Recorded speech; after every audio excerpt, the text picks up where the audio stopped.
বিসমিল্লাহির রহমানির রহিম। আমি ডাক্তার এ কে আজাদ। আর কথা বলবো অনেকের ঘাড়ের ব্যথা সহ হাতে জিনজিন হচ্ছে। কি জন্য হচ্ছে?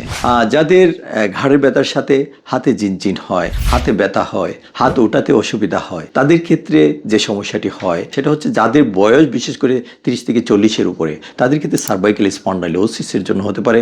সার্ভাইকাল স্পন্ডাইলোসিস মানে ঘাড়ে হাড়ের ক্ষয় হয়েছে এবং ক্ষয় হয়ে মানে হাড়ের ক্ষয়টা ওই যে আমি আগে একটি ভিডিওতে বলেছি যে মোমের মতো একদিকে ক্ষয় হয়ে যখন যে রাস্তাটা দিয়ে নার্ভ রুটটা বের হয়ে আসছে, নার্ভ আসছে হাতে, সেই রাস্তায় যখন জমাট হয় তখন রাস্তাটা শুরু হয়ে যায় এবং নার্ভ রুটকে ডিস্টার্ব করে, তখনই ব্যথাটা হাতে জিনজিন আকারে দেখা দেয়। আর দ্বিতীয়ত কারণ হচ্ছে যে যাদের ডিস্ক প্রলেপস হয়ে যায় সার্ভাইকেল, অর্থাৎ সার্ভাইকেলে যে আপনি বিশেষ করে এই যে এইটা দেখেন, এটা হচ্ছে আপনার ধরুন স্পাইন, সার্ভাইকেল স্পাইন যদি হয়, এটা শক্ত হাড়, এগুলো হলো ডিস্ক। এই ডিস্ক যদি অনেক সময় পিছনে স্লিপ করে পেছনে সরে যায়, পিছনে নার্ভ থাকে, নার্ভ স্পাইনাল কর্ড থাকে এবং সেখান থেকে নার্ভ বের হয়ে আসছে। দেখেন এই নার্ভগুলো ডান দিকে চলে গেছে ডান হাতে, এই নার্ভগুলো বাম হাতে চলে গেছে, এগুলো দিয়ে ব্যথা হাতে চলে যাচ্ছে। তো মূলত এই দুইটি কারণেই হতে পারে।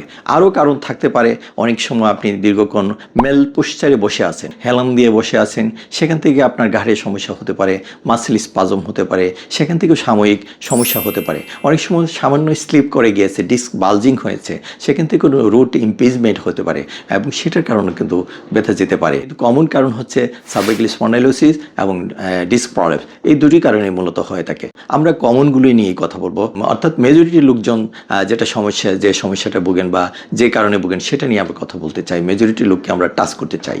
তো সেটি কারণটি সেম, কোমরের ব্যথা যেমন পায়ে যাচ্ছে সায়াটিকা সিনড্রোম, এখানেও ঘাড়ের ব্যথাটা হাতে চলে আসতেছে, সেম একটা এক্সরে একটা এমআরআই যথেষ্ট ডায়াগনোসিসের জন্য। এবং এই দুটি করেই আপনি জানতে পারবেন যে আপনার কী কারণে হয়েছে। অবশ্যই ডক্টরের সহযোগিতা লাগবে। আপনি ডক্টরের কাছে যাবেন এই ধরনের সমস্যা হলে, 1-2 দিন আপনি রেস্টে থেকে, কোনো আঘাতজনিত কারণ হলে ঠান্ডা সেক, আর নর্মালি এমনিতে যদি হয় চাপ লেগে হয় তাহলে গরম সেক দিবেন, দিয়ে 1-2 দিন দেখতে পারেন। তারপর যদি ইমপ্রুভ না হয় অবশ্যই আপনি ডক্টরের কাছে যাবেন এবং ডায়াগনোসিস করে ইভ্যালুয়েশন করে ডক্টর সেটিকে নির্ণয় করবেন কী কারণে হয়েছে এবং সেই অনুযায়ী ট্রিটমেন্ট দিবেন। আপনি ইনশাআল্লাহ ভালো হবেন।